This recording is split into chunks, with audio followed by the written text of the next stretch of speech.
एक भक्त की प्रतीक्षा में खड़े हैं ठाकुर जी। ऐसे पुंडलीक नाम का एक भक्त है, अपने माता पिता की बहुत सेवा करता था। उसकी सेवा से प्रसन्न होकर के ठाकुर जी उसके द्वार पर चले गए। जैसे ही ठाकुर जी द्वार के भीतर प्रवेश करने लगे तो पुंडलीक बोला, कौन आया है?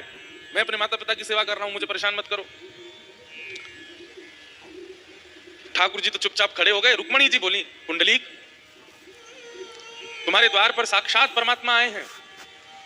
बड़े बड़े योगी, बड़े बड़े तपी, बड़े बड़े जपी, जिनके दर्शन के लिए वर्षों तक प्रतीक्षा करते हैं तब भी उनके दर्शन का लाभ नहीं मिल पाता, वो तुम्हारे द्वार पर साक्षात खड़े हैं।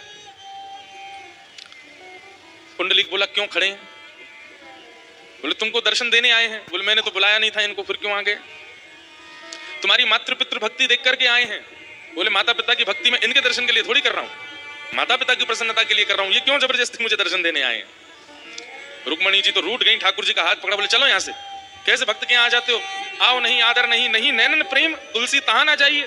जहां आओ ना हो, जहां आदर ना हो, जहां नेत्रों में प्रेम ना हो, ऐसे स्थान पर जाना नहीं चाहिए।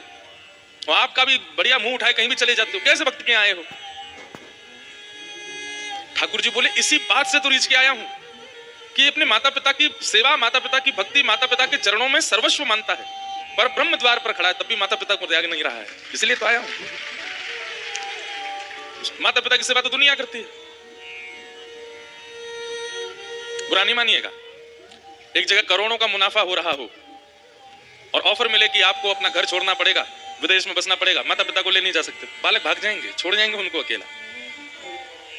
अब पिताजी, आपके लिए तो कर रहा हूं, जाना तो पड़ेगा, आपको भेजता रहूंगा पैसे। लेकिन पुंडलीक के द्वार पर परमात्मा खड़े हैं। पुंडलीक चाहे तो क्या नहीं मांग सकता परमात्मा से?